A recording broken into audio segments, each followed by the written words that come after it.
যতটুকু সময় যে মুসা আলাইহিস সালাম পার হইতে যতটুকু সময় লাগে অতটুকু সময় রাস্তা হয়েছিল, তলাজত শুকানো ছিল আর সূর্যের আলো পড়ছিল। সুবহানাল্লাহ। হযরত উমর ফারুক রাদিয়াল্লাহু তাআলা দরবারে এক ইহুদি ব্যক্তি আসে, আয়েশা বলতেছে, হে উমর, তুমি কি আমিরুল মুমিনিন? হযরত উমর ফারুক বলেন, হ্যাঁ আমি আমিরুল মুমিনিন। বলে, তুমি যদি সমস্ত উম্মতের আমির হয়ে থাকো, মানুষের আমির হয়ে থাকো, অর্ধ জগতের খলিফা তুমি হয়ে থাকো, তাহলে তোমার কাছে আমার তিনটা প্রশ্ন। এই তিনটা প্রশ্নের যদি তুমি জবাব দিতে পারো, আমি এই মুহূর্তে তোমার হাতে হাত রেখে কালেমা পড়ে মুসলমান হয়ে যাব। সুবহানাল্লাহ। হযরত উমর ফারুক রাদিয়াল্লাহু তাআলা ওনাকে জিজ্ঞাসা করলেন যে তোমার কি তিনটা এমন প্রশ্ন যেই তিনটা প্রশ্নের উত্তর আমি দেওয়াই লাগবে আর তোমার মুসলমান ইসলাম ধর্ম গ্রহণ করা লাগবে? তখন বললেন, ঠিক আছে বলো, একা একা করে তুমি বলো, তোমার প্রশ্নগুলোর উত্তর আমি দেওয়ার চেষ্টা করবো ইনশাআল্লাহ। হযরত ওমর রাদিয়াল্লাহু তাআলা উনি যখন এই কথা বললেন, তখন ইহুদি বলতেছে, আমার এক নম্বর প্রশ্ন যে পৃথিবীতে এমন একটা জায়গা আছে যেই জায়গার মধ্যে সূর্যের আলো একবারই পড়ছে, দ্বিতীয়বার আর পড়ে নাই। ওই জায়গাটা কোন জায়গা? যেই জায়গার মধ্যে সূর্যের আলো একবার পড়ছে, কিয়ামত পর্যন্ত আর পড়বে না। সুবহানাল্লাহ। সাধারণ প্রশ্ন, অনেক কঠিন প্রশ্ন। আর এবার সূর্যের আলো তো সব জায়গায় পড়ে, সব জায়গায় পড়ে না। মসজিদের ভিতরে আলো আসতেছে না, জমিনের মধ্যে আসতেছে না। ওই এমন একটা জায়গা যেই জায়গার মধ্যে সূর্যের আলো একবার পড়ছে, দ্বিতীয়বার আর পড়বে না, কিয়ামত পর্যন্ত পড়বে না। এই জায়গাটা কোন জায়গায় অবস্থিত? আর এই জায়গার মধ্যে একবার পড়ছে কোনটা, এটার ঠিকানা বলো।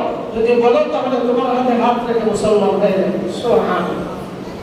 দুই নম্বর প্রশ্ন, এমন দুই ভাই, যেই দুই ভাই দুনিয়াতে আগমন করেছে একই দিনে, যমজ দুই ভাই জন্ম নিয়েছে, কিন্তু এক ভাই আরেক ভাইয়ের থেকে 100 বছরের বড়। সুবহানাল্লাহ বলবেন না? সুবহানাল্লাহ। যমজ দুই ভাই দুনিয়াতে আগমন করেছে, কিন্তু এক ভাই থেকে আরেক ভাই 100 বছরের বড়। হয়তো উত্তর দাও, এই দুই ভাই গুলোকে কিসের জন্য তাদের 100 বছরের ডিফারেন্স, এটার উত্তর দাও। যদি উত্তর দিতে পারো তাহলে আমি কালিমা পড়ে মুসলমান হয়ে যাব। তিন নম্বর প্রশ্ন, এমন একটা কবর আছে যেই কবরটা চলাফেরা করেছে, যে কবরটা চলাফেরা করেছে, মুর্দা তার ভিতরে রেখে মুর্দাকে নিয়ে চলাফেরা করেছে, এবং অবশেষে এই মুর্দাকে তার কবরের ভিতরে রাখতে পারে নাই। অবশেষে এই কবর মুর্দাকে বের করে দিতে সক্ষম হয়েছে এবং কি বলে দিতে বাধ্য হয়েছে ওই মুর্দাকে তার পেটের ভিতর থেকে। এই কবরটা কি? এই কবরটা কোন কবর? আর এই কবরের ভিতরে যে মুর্দা ছিল, ওই মুর্দাটাকে, এটার উত্তর দিয়ে দাও। সুবহানাল্লাহ বলবেন না? সুবহানাল্লাহ। পৃথিবীতে দেখছেন কোন কবর হাঁটাহাঁটি করে? দেখছেন? কথা বলেন না কেন? কবর হাঁটাহাঁটি করে? কবরের ভিতরে মুর্দা নিয়ে কবর কি চলাফেরা করতে পারে না? ওটা কোন জায়গা, কোন কবর? আর এই কবরের ভিতরে কেমন মুর্দা, তাকে নিয়ে মুর্দা কবর চলাফেরা করছে, অবশেষে কবর তার ভিতরে রাখতে পারে নাই, বাধ্য হয়ে তাকে ফিরিয়ে দিতে বাধ্য হয়েছে। ওই কবরটাকে পাশে ছিল হযরত রাইসুল মুফাসসিরিন আব্দুল্লাহ ইবনে আব্বাস রাদিয়াল্লাহু তাআলা আনহু, 12 বছরের শিশু, 12 বছরের বাচ্চা। উনি এই কবরের এই বিভিন্ন প্রশ্ন শুনিয়া, তিনটা প্রশ্ন শুনিয়া, তো হযরত ওমর ফারুককে বলতেছে, ইয়া আমিরুল মুমিনিন, আপনি যদি কিছু মনে না করেন তো আমি ইহুদি যে তিনটা প্রশ্ন করেছে, এই তিন প্রশ্নের জবাব আমি আপনার সামনে এই মুহূর্তে ইহুদিকে সামনে রেখে দিয়ে দেব। সুবহানাল্লাহ। প্রশ্নগুলো কঠিন না সহজ? অনেক কঠিন, মাথায় তো ধরে না। আমি যে সময় প্রশ্ন দেখছি, পড়ছি, আমি বলে গেলি পরে যখন ফুল তাফসীর পড়ছি, পরে ইন্নালিল্লাহ, এত সহজ। সুবহানাল্লাহ বলেন। আমিরুল মুমিনিন রাইসুল মুফাসসিরিন আব্দুল্লাহ ইবনে আব্বাসকে বলেন, এ আব্দুল্লাহ ইবনে আব্বাস, তোমার তো মাত্র সবেমাত্র 12 বছর বয়স, এত কঠিন প্রশ্ন সে আমাকে করেছে, আমার দিতে হয়তো একটু সময় লাগবে, কিন্তু তুমি মুহূর্তের ভিতরে প্রশ্নের জবাব দিয়ে দিবা। তার কারণটা কি আমি জানতে পারলাম না। ইয়া আমিরুল মুমিনিন, কারণ জানার কোনো প্রয়োজন নাই, আপনি আমাকে অর্ডার দেন, এই মুহূর্তে ইহুদির সামনে আমি 3 প্রশ্নের জবাব দিয়ে দিব। সুবহানাল্লাহ। আমিরুল মুমিনিন বলেন,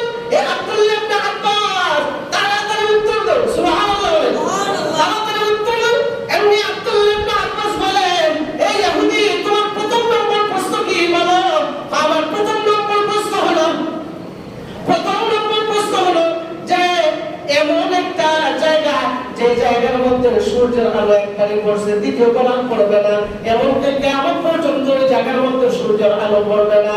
আব্দুল্লাহ ইবনে আব্বাস বলেন, চিন্তা করার কোনো কারণ নাই। ইয়া আমিরুল মুমিনিন, এটার উত্তর হলো ফেরাউন যখন মুসা আলাইহিস সালাতু ওয়াস সালামের উপর যখন আক্রমণ করিয়া যখন তারা সিদ্ধান্ত নিল যে মুসা আলাইহিস সালাতু ওয়াস সালাম এবং তার সমস্ত সম্প্রদায়কে তাদেরকে মেরে ফেলবে, তাদেরকে হুমকি দিয়েছে, রাত্রেবেলা তাদের উপর আক্রমণ করবে। ওইদিকে মুসা আলাইহিস সালাতু ওয়াস সালামকে আল্লাহ তাআলা জানিয়ে দিলেন, হে মুসা, ফেরাউন তোমার উপর আক্রমণ করতে আসতেছে, যাও তাড়াতাড়ি রাত্রের ভিতরে তোমরা জাগ্রত হইয়া তোমরা এই সমুদ্র তোমরা পাড়ি দিয়ে ওপারে চলে যাও। সুবহানাল্লাহ বলেন। মুসা আলাইহিস সালাতু ওয়াস সালাম রাত্রেবেলা কিভাবে জাগ্রত হবেন? ওই সময় তো আর ফজর আযান হইতো না, মাইকে তো আযান হইতো না, মাইকে ছিল না। তখন আল্লাহু আকবার সুন্দর একটা মুরগা ডাকছিল পাশে, দেখবেন মুরগাগুলা আযানের সময় বাঁধে কি দেয় না, তখন মুরগা রেখে দিয়েছে। মুরগা এমন কি পুত্র, মুরগা আযানের সময় বাঁধে না। সুবহানাল্লাহ। তখন তারাই কষ্ট করে উঠে রাত্রেবেলা ওনারা আরোহণ করা শুরু করে দিয়েছে যে সমুদ্র পাড়ি দিতে হবে। সমুদ্রের দিকে তাকাইয়া তাদের মাথার মধ্যে হাত, এত বড় সমুদ্র আমরা কিভাবে পাড়ি দেব? সুবহানাল্লাহ। আল্লাহর কাছে সাহায্য করলেন, সাহায্য করার পর আল্লাহ রব্বুল আলামিন মুসা আলাইহিস সালাতু ওয়াস সালামকে বললেন, তোমার চিন্তা করার কোনো কারণ নাই, হাতের লাঠি দিয়ে তুমি আঘাত করো, আমি আল্লাহ কুদরতিভাবে রাস্তা করে দেব। মুসা আলাইহিস সালাতু ওয়াস সালাম লোহিত সাগরের মধ্যে আঘাত করার সাথে 12টা রাস্তা আল্লাহ তৈরি করে দিয়েছিলেন। কেন 12টা রাস্তা? কারণ বনি ইসরাইল 12টা পুত্র হযরতে মুসা আলাইহিস সালাতু ওয়াস সালামের সঙ্গে ছিল। সুবহানাল্লাহ। 12টা পুত্র যদি 12টা রাস্তা দিয়ে চলে যায় তো আর তো সমস্যা হবে না, দ্রুত গতিতে তারা পার হতে পারে। মুসা আলাইহিস সালাতু ওয়াস সালাম তাদেরকে নিয়ে যখন মধ্যস্থলে চলে গেছে, ফেরাউন খবর পাইয়া লোহিত সাগরের পাড়ে এসে দাঁড়ায় আছে। দাঁড়ায় থাকার পর তখন সমস্ত তার বাহিনীদেরকে বলতেছে, হয়তো মুসা পার হওয়ার জন্য লোহিত সাগরের মধ্যে আমি রাস্তা করেছি। বলেন নাউজুবিল্লাহ। কারণ ফেরাউন খোদা মানত কি মানত না? খোদা মানত না। আকালা আনা রাব্বুকুমুল আ'লা, আমি হলাম সমস্ত বড় খোদা, সবচেয়ে বড় খোদা। বলেন নাউজুবিল্লাহ। সে দাবি করত। তখন তার লোকজন বলতেছে, হয় দেখো মুসা পার হওয়ার জন্য এই রাস্তাগুলো আমি করছি, যাও তোমরা নামো। ফেরাউনের বাহিনীর নামে না। সুবহানাল্লাহ। নামে না বলা, আরে ভাই নাম, আমি তোদের খোদা না? হ্যাঁ, আমি খোদাই, এই রাস্তা তৈরি করে দিয়েছি তোদের জন্য, নাম এদের জন্য দিছি, তারা এলাম, এরা নামে না। শেষ পর্যন্ত এদেরকে ডাকায় নামাইছে, কিন্তু ফেরাউন তো নামে না। সুবহানাল্লাহ। এদেরকে নামায় ফেরাউনের নামে না। তখন ফেরাউনকে ডাকে, ফেরাউন বলল, তোরা যা, আমি আসি, এখানে উপায় আসি। এমনি আল্লাহ তাআলা ফেরেশতাকে পাঠাইলেন, হে ফেরেশতারা, তোমরা এক কাজ করো, তোমরা কয়েকটা ঘোড়া আছে না, ঘোড়ার মধ্যে পুরুষ মহিলা আছে না? তো ফেরাউন যে ঘোড়ার মধ্যে, ঘোড়ার গাড়ির মধ্যে আরোহণ করছিল, এই ঘোড়াগুলো ছিল পুরুষ। এই ঘোড়াগুলো কি ছিল? কথা বলেন, কি ছিল? পুরুষ। আর ফেরেশতারা ঘুড়ি ছিল তৈরা, ফেরাউনের ঘোড়ার সামনে এসে দাঁড়াইছে। সুবহানাল্লাহ। দেখবেন সাধারণত কোন পশু পাখি যখন গর্ভধারণ করার জন্য যখন সময় হয়, তখন দেখবেন আরেকটা পশু তার পিছনে দৌড়ে কি দৌড়ে না। এখন ঘুড়িকে দেখে ফেরাউনের ঘোড়া তো ছটফট করতেছে যে ঘুড়ির সামনে কি করা যায়। এখন ঘুড়িকে দেখিয়া ফেরাউন তো নামে না, তখন ফেরাউনের ঘোড়া ঘুড়িকে দেখিয়া বাইরে লেগে গেছে। সুবহানাল্লাহ বলে। লাইনে যাওয়ার পর যখন মধ্যস্থলে গেছে, সমুদ্র মধ্যস্থলে যাওয়ার পরে তখন আল্লাহ তাআলা একজন ফেরেশতাকে পাঠাইলেন, যাও গিয়ে ফেরাউনকে এই চিঠিটা দেখাও, কাগজের টুকরাটা দেখাও। গিয়ে বলল যে কোন মুনিব যদি তার মাওলাকে যদি না মানে, তার মাওলার আদেশ যদি লঙ্ঘন করে, তার শাস্তি কি হওয়া দরকার? তার শাস্তি কি হওয়া দরকার? মানে এই লোহিত সাগরের মধ্যে তারা সময় মানার দরকার। সুবহানাল্লাহ। আল্লাহ ধরা মানার জন্য তো তুই সার্টিফিকেট দিয়ে দিছ, যা তোকে আমি ধ্বংস করে দিলাম। আবার পানিকে অর্ডার করলেন, অর্ডার করার সাথে সাথে পানি আর রাস্তা থাকে না, আগের মতো পানি হয়ে গেছে। সুবহানাল্লাহ। ফেরাউন ওই জায়গার মধ্যেই মারা গেছে, তার দলবল যারা আছে সব ডুবিয়া মুড়িয়া সব শেষ হয়ে গেছে। তখন এরপর হল 2 নম্বর প্রশ্ন কি বলো? 2 নম্বর প্রশ্ন হলো এমন দুইজন ভাইকে যারা দুইজন জন্ম নিয়েছে, এরপরও দেখা যায় একজনের চাইতে আর আরেকজন 100 বছরের বড়। সুবহানাল্লাহ বলেন। এবার হযরত আব্দুল্লাহ ইবনে আব্বাস রাদিয়াল্লাহু তাআলা আনহু বলেন, এই প্রশ্নের যদি জবাব দিতে চাও তাহলে কোরআনের দিকে তাকাও। সূরাতুল বাকারার মধ্যে আল্লাহ তাআলা বলেন, আও কাল্লাযী মাররা আলা ক্বরিয়াতিন ওয়া হিয়া খাবিয়াতুন আলা উরুশিহা। আল্লাহ তাআলা বলেন, তোমাদের ওই ঘটনার কথা স্মরণ আছে কি, যে এই ঘটনা হলো হযরত হুসাইন আলাইহিস সালাতু ওয়াস সালাম, উনি একজন নবী ছিলেন। নবী থাকা সত্ত্বেও উনি এক পল্লী গ্রাম অঞ্চলের দিকে উনি চলে যাইতেছেন। চলা অবস্থায় হঠাৎ করে দেখলেন একটা গ্রাম মুহূর্তের ভিতরে ধ্বংস হয়ে গেছে। সুবহানাল্লাহ বলেন। ধ্বংস হয়ে গেছে। কিভাবে ধ্বংস? আশ্চর্যজনক। বলেন তো, কোন জায়গায় যদি কোনো কিছু ধ্বংস হয়, সর্বপ্রথম কি ছাদ ধ্বংস হয় না খুঁটি ধ্বংস হয়? কথা বলেন। আরে ঘর যদি একটা পড়ে, আগে কি ছাদ পড়ে না খুঁটি পড়ে? খুঁটি ভাঙে না। খুঁটি ভাঙলেন না ছাদ ভাঙতো, আগে কি ছাদ ভাঙেনি? এমন আশ্চর্যজনক ঘটনা দেখলাম, এই যে ছাদটা আগে ভেঙে গেল, ভেঙে যাওয়ার পরে এরপরে খুঁটি ধ্বংস হয়ে গেছে। এই যে এতগুলা মানুষ মারা গেছে, এগুলাকে কিভাবে আল্লাহ তাআলা আবার জীবিত করবেন আমার মাথায় ধরে না। এবার আল্লাহ তাআলা বলতেছেন, আল্লাহ তাআলাকে বলে, আল্লাহ এই যে মানুষগুলো ধ্বংস হয়েছে, এতগুলো জিনিস ধ্বংস হয়েছে, এগুলোকে আবার কিভাবে পুনরুত্তোলন করবেন আপনি আমাকে একটু দেখায় দেন। এই কথা বলার পর তিনি বলতেছেন, ক্বালা আনা ইউহী ক্বালা আন্না ইউহী হাযিহিল্লাহু বা'দা মাউতিহা। এগুলো তো আমার চোখের সামনে মৃত্যুবরণ করেছে, এগুলোকে আল্লাহ তাআলা কিভাবে আবার জীবিত করবেন? ফাআমাতাহুল্লাহু বিআতআম। তখন হযরত হুসাইন আলাইহিস সালাতু ওয়াস সালামকে আল্লাহ পাক রব্বুল আলামিন মৃত্যুবরণ করায়া দিয়েছেন। সুবহানাল্লাহ। অর্থাৎ হযরত হুসাইন আলাইহিস সালাতু ওয়াস সালামকে আল্লাহ দেখানোর জন্য আল্লাহ মৃত্যু দিয়ে দিয়েছেন। মৃত্যু দেওয়ার পর হুসাইন আলাইহিস সালাতু ওয়াস সালাম ওই জায়গার মধ্যে মৃত্যুরত অবস্থায় ছিল 100 বছর। সুবহানাল্লাহ বলেন। কয় শত বছর? 100 বছর উনি মৃত্যু অবস্থায় ছিলেন। মৃত্যু দেখার পর এবার সুম্মা বাসা, আবার ওনাকে জীবিত করলেন। ক্বালা কাম লাবিস, ওনাকে জিজ্ঞাসা করলেন, তুমি যে এই জায়গায় মৃত্যুরত অবস্থায় ছিলা কতদিন ছিলা বলো তো? তিনি বলেন, ক্বালা লাবিসতু ইয়াওমান আও বা'দা ইয়াওম। আমার তো মনে হয় যে একদিন ছিলাম, আবার একদিন থেকে একদিনের চেয়ে বেশি ছিলাম। আল্লাহ তাআলা বলেন, না, ক্বালা বাল লাবিসতু মিআতা আম। ওই জায়গার মধ্যে একদিন ছিলা না, তুমি 100 বছর শাহিদ ছিলা। সুবহানাল্লাহ। কয় শত বছর? 100 বছর শাহিদ ছিলা, ওই জায়গার মধ্যে একদিন দুই দিন নয়। এবার বলে শুধু তাই নয়, ফায়ুদুর ইলা তাআমিকা ওয়া শারাবিকা লাম ইয়াতাসান্না। ওই যে তোমার একটা পান পাত্র আছে, তোমার একটা ব্যাগ আছে, ওই ব্যাগের মধ্যে তুমি কি রেখে গেছিলা? তো কিছু খেজুর, কিছু আঙ্গুর, গিয়া দেখো 100 বছর তে পানি রইছে, এগুলো কি আছে না নাই? আচ্ছা বলেন, একটা আঙ্গুর যদি কেউ রাখে, এগুলো নষ্ট হয় কি হয় না? 3 দিন গেলে তো নষ্ট হয়ে যায়। 30 সাল রাইখা দেন, নষ্ট হয়ে যায়। তখন কে দেখো তোমার ব্যাগের ভিতরে যে আঙ্গুরটা রাখছিলা, এই আঙ্গুরগুলো এখনো কি ভালো আছে না খারাপ হয়ে গেছে? হযরত হুসাইন আলাইহিস সালাতু ওয়াস সালাম কে দেখেন আর বলেন, আল্লাহু আকবার। এ জগতের মানুষ 100 বছর যদি আমি ঘুমায় থাকি, একটা আঙ্গুরে একটা সামান্য পরিমাণ নষ্টের দাগ হয়। সুবহানাল্লাহ। এবার বললেন শুধু তাই নয়, শুধু তাই নয়, ওয়ালিনাজআলাকা আয়াতাল লিন-নাস ওয়ানজুর ইলাল ইযামি কাইফা নুনশিদুহা সুম্মা নাকসুহা লাহমা ওয়ানজুর ইলা হিমারিক। তুমি একটা গাধা রেখে গেছিলা, গাধা বাইন্দা পাহাড়ে রেখে গেছিলা, গিয়া দেখো তো গাধাটা জীবিত আছে কিনা।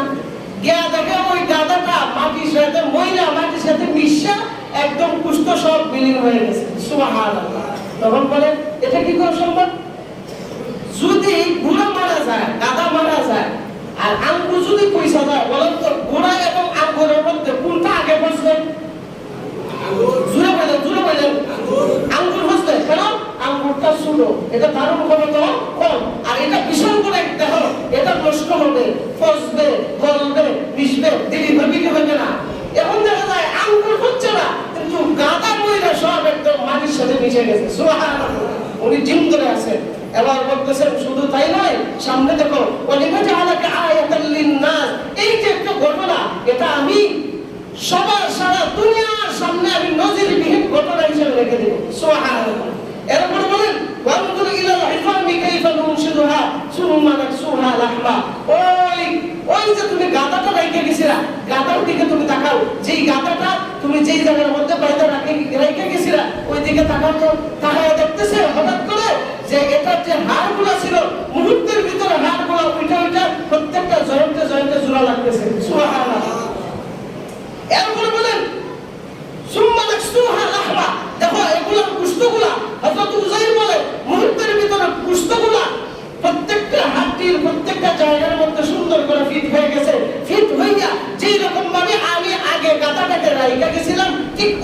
ভাবে গাধাটা সুস্থ হয়ে জীবিত হয়ে বাঁধা অবস্থায় আছে। সুবহানাল্লাহ।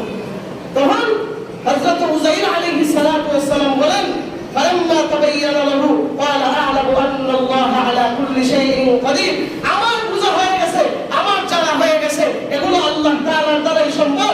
আল্লাহ তাআলা ইচ্ছা করলেন সেকেন্ডের ভিতরে জীবিত মানুষকে মৃত বানাইয়া আল্লাহ তাআলা বাঁচায় বানায় দিতে পারেন, আবার মৃত মানুষকে জীবিত বানাইয়া আল্লাহ তাআলা সুস্থ সবল বানায় দিতে পারেন। সুবহানাল্লাহ। এটা একমাত্র আল্লাহ তাআলার ক্ষমতা, দুনিয়ার কোনো মানুষের ক্ষমতা নাই। ইহুদিকে হযরত আব্দুল্লাহ ইবনে আব্বাস বলেন, ওই যে উযাইর আলাইহিস সালাতু ওয়াস সালাম জন্ম নেওয়ার পরে 100 বছর মারা অবস্থায় ছিলেন, ওই মারা অবস্থায় থাকার কারণে আল্লাহ তাআলা উযাইর আলাইহিস সালাতু ওয়াস সালামের বড় ভাইকে ওনার কাছ থেকে 100 বছরের বড় বানায় দিয়েছেন। সুবহানাল্লাহ।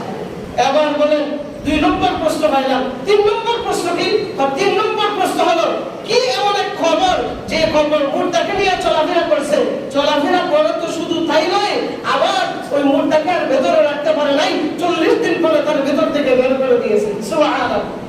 ইহুদি বলতেছে, এই কথা বলার পরে আব্দুল্লাহ ইবনে আব্বাস বলেন, এই খবরটা হলো হযরত ইউনূস আলাইহিস সালাতু ওয়াস সালাম ওনার জাতিকে যখন দাওয়াত দিয়েছিলেন, দাওয়াত দেওয়ার পর ওনার জাতিরা যখন কথা শুনে না, কথা না শোনা মাত্রই আল্লাহ তাআলা হযরত ইউনূস আলাইহিস সালাতু ওয়াস সালাম তাদের প্রতি বুদ্ধ করেছিলেন। বুদ্ধ করে বলতেছে, তাদেরকে আমি আর কোনোদিন ইসলামের দাওয়াত দিব না, তারা আসতে চায় না। এই কথা বলিয়া উনি লঞ্চের মধ্যে, জাহাজের মধ্যে লাফ দিয়ে উঠে গেছেন। উঠে যাওয়ার পর গভীর সমুদ্রের মধ্যে যাওয়ার পর বিশাল এক ঝড় তুফান শুরু হয়ে গেছে। এমনি এদের মধ্যে একজন বলতেছে, আরে কেমন এক ব্যক্তি আছো যে মালিকের আদেশকে তোমরা অমান্য করেছো, কেমন এক ব্যক্তি আছো? এই ব্যক্তি এমন ব্যক্তি যদি তুমি থেকে থাকো তাহলে এই মুহূর্তে জাহাজ থেকে লাফ দাও, আর না হয় এই সমুদ্রের মধ্য থেকে আল্লাহ তাআলা এই বিপদ থেকে আমাদেরকে রক্ষা করবেন না। সুবহানাল্লাহ। বলেন তো আদেশ অমান্য কে করছে? ইউনূস আলাইহিস সালাতু ওয়াস সালাম। উম্মতকে দাওয়াত দেওয়ার জন্য বলছে, এরা যখন কথা শুনে না, রাগে এরা ফালা দিয়া জাহাজের উপরে ফাল দিয়ে উঠে চলে আসছিল। তখন বলতেছে, হে বিশ্ববাসী শুনো, হে জাহাজের সমস্ত লোকরা শুনো, কোন মালিকের কথা অমান্য করেনা যদি কোনো বান্দা হয়, তাহলে আমি আমার মালিকের কথা অমান্য করেছি, তাদেরকে দাওয়াত দেই নাই। আর আমি যদি চলে গেলে, যদি এই বিশাল জাহাজের মানুষ যদি বেঁচে যায়, তাহলে আমি আল্লাহর উপর তাওয়াক্কুল করে সমুদ্রের মধ্যে ঝাঁপ দিয়ে দিলাম। সুবহানাল্লাহ। ঝাঁপ যখন দিয়ে দিছে, হযরত ইউনূস আলাইহিস সালাতু ওয়াস সালামকে বিশাল বড় এক মাছে খেয়ে ফেলছে। সুবহানাল্লাহ। আলহামদুলিল্লাহ। বিশাল বড় এক মাছে খেয়ে ফেলছে। এটা অনেক লম্বা ঘটনা, সবার জানা আছে। আমার এই প্রশ্নের উত্তরটা দেওয়ার কথা। তো ইউনূস আলাইহিস সালাতু ওয়াস সালামকে যখন মাছে খেয়ে ফেলছে, খেয়ে ফেলার পর জিবরাইল আলাইহিস সালাতু ওয়াস সালাম ওনার কাছে আসছেন। আসিয়া বলতেছে, হে ইউনূস পয়গম্বর, আপনি এই পেটের ভিতরে কেন? আল্লাহ তাআলার আদেশকে অমান্য করেছি, এই জন্য আল্লাহ তাআলা এই অবস্থা আমাকে করে দিয়েছেন। এবার বলতেছেন, ও ভাই জিবরাইল, তুমি এই জায়গার মধ্যে কেন আসছো? এটা তো নামার জায়গা। যেই জায়গার মধ্যে আল্লাহর নবীরা বিচরণ করে তাকে ওই জায়গাটা কখনো অপবিত্র হতে পারে না, ওই জায়গাটাকে আল্লাহ পবিত্র বানায় দেন। সুবহানাল্লাহ। এই জন্য আমি এখানে আসছি। আচ্ছা ও ভাই জিবরাইল, বলো তো, এই যে সমুদ্র তলে দেশো, এইভাবে কি গুনগুন আওয়াজ শোনা যায়? তখন বলতেছে, তুমি মনে করতেছো পাথরে পাথরে একজাক্ট হয়ে শব্দ হইতেছে, আসলে না, সমুদ্রের ভিতরে যত প্রাণী আছে সমস্ত প্রাণীগুলো আল্লাহর জিকির করতেছে। সুবহানাল্লাহ। এই প্রাণীগুলো যদি জিকির করা থাকে, তাহলে আমি ইউনূস আজকে থেকে জিকির করা শুরু করে দিলাম। সুবহানাল্লাহ। ইউনূস আলাইহিস সালাতু ওয়াস সালাম জিকির শুরু করে দিলেন, লা ইলাহা ইল্লা আনতা সুবহানাকা ইন্নী কুনতু মিনাজ জালিমিন। এই দোয়াটা যখন পড়ছে, পড়ার পর 40 দিন পরে আল্লাহ তাআলা এই মাছের পেট থেকে মাছ স্বেচ্ছায় ইউনূস আলাইহিস সালাতু ওয়াস সালামকে মুখ থেকে বের করে পানির মধ্যে বসায় দিয়েছে। সুবহানাল্লাহ। তখন ইহুদি কে বলতেছে, আব্দুল্লাহ ইবনে আব্বাস, ও ইহুদি, এই যে ইউনূস আলাইহিস সালাতু ওয়াস সালামকে বিশাল মাছে তার পেটের ভিতরে নিয়ে চলাফেরা করছিল, এটা হলো একটা এক ধরনের খবর যে দুনিয়ার আলো বাতাস এই মাছের পেটের ভিতরে যায় নাই। এই মাছের পেটের ভিতরে আল্লাহ তাআলা ইউনূস আলাইহিস সালাতু ওয়াস সালামকে মুর্দার মতো রাখছেন। কারণ কেউ যদি কোনো মাছের পেটের ভিতরে যায়, সে জীবনে কখনো বাঁচবে? মরবে কি মরবে না? আর ইউনূস আলাইহিস সালাতু ওয়াস সালামকে জীবিত রাখছেন, এটা হলো তিনি মুর্দা, আর যে মাছের পেটে ছিলেন এই